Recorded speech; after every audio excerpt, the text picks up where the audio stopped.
Listen to that ticking. I am wearing a Patek Philippe I bought in Geneva in the winter of 1982.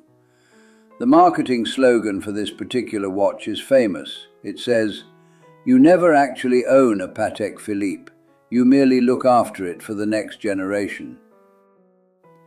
It is a poetic sentiment, but it is a lie, because the next generation does not want to look after anything, they simply want to take it. My children are not listening to the masterful engineering of these Swiss gears. They are listening to my heartbeat. And they are calculating, down to the penny, exactly how much their net worth increases the very second that heartbeat stops.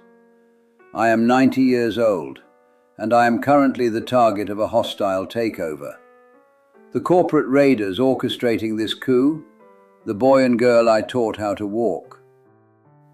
The children whose scraped knees I bandaged, whose Ivy League tuitions I paid in cash, whose first luxury apartments and early-stage business ventures I bankrolled without a second thought. They are circling me now, not with weapons, not with open threats, but with legal pads, therapeutic buzzwords, and fake, trembling smiles.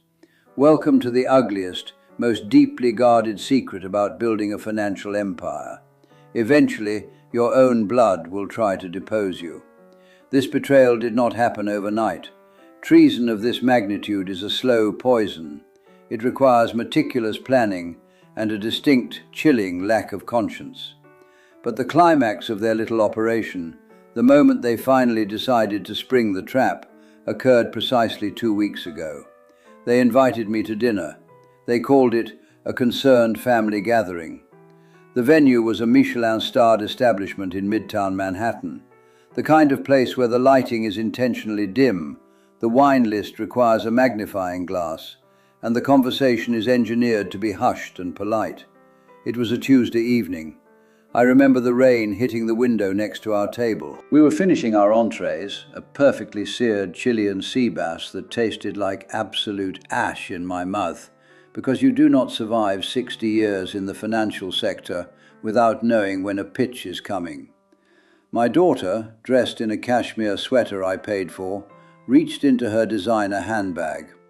With rehearsed hesitation, she pulled out a heavy stock, glossy brochure and slid it across the white linen tablecloth. It came to rest right next to my crystal water glass. I will tell you exactly what was inside that brochure, the legal documents tucked behind it, and exactly how I answered them before we are done here today. But first, if you are building wealth, you must understand exactly how the trap is set. When your children decide to steal your life, they do not hold a gun to your head. That would be a crime. Instead, they wrap their greed in a suffocating, impenetrable blanket of concern.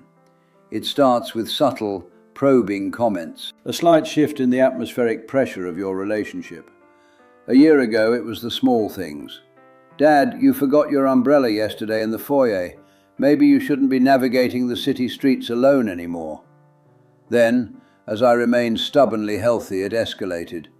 "Dad, this penthouse is simply too enormous for you. 7,000 square feet for one elderly man. It's profoundly impractical. The maintenance, the staff, the stairs, it must be exhausting for you." It was not exhausting. I employ a full-time staff. I have an elevator. But they were not talking about my physical fatigue. They were talking about their financial impatience.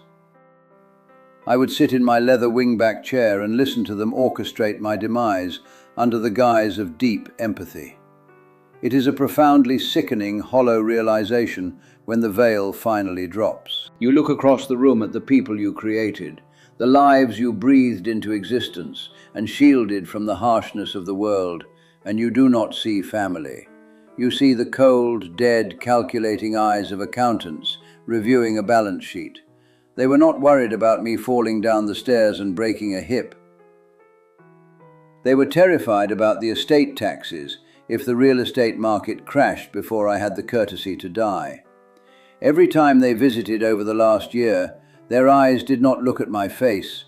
They scanned the perimeter. They evaluated the artwork on the walls, They priced the antique Persian rugs beneath their feet. They looked at my home, a place built on half a century of memories, the place where I nursed their mother through her final agonizing months. And they did not see a home at all.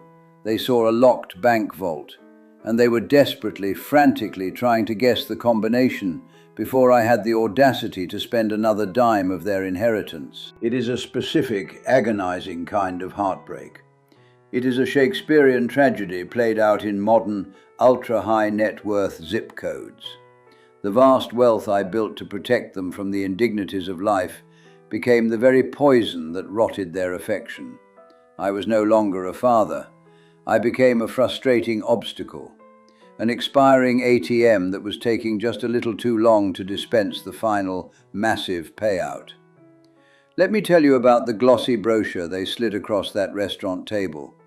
It was for a luxury memory care facility, nestled deep in the affluent, isolated woods of Connecticut. They sold the concept to me with breathless, forced enthusiasm.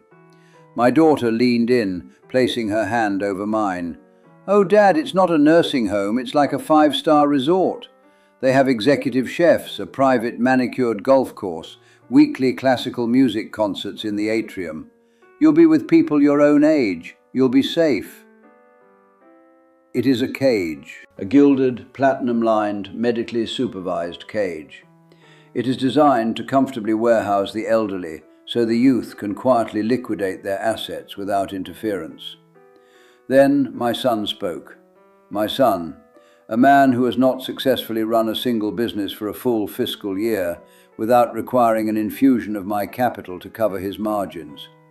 He leaned back, swirled his $300 Bordeaux, and softly mentioned a lawyer.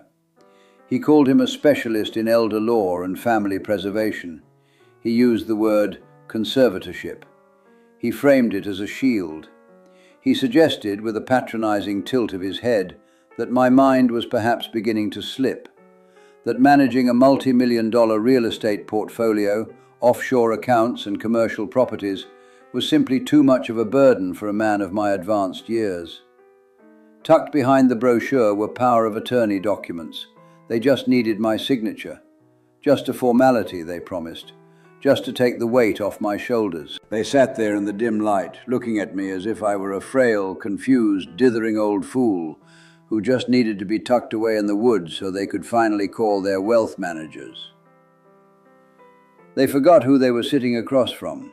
They looked at my white hair and my cane, and they forgot that long before I was the old man reading the Wall Street Journal by the window, I was a shark. I survived the bear markets of the 1970s. I tore my competitors to shreds in the 1980s.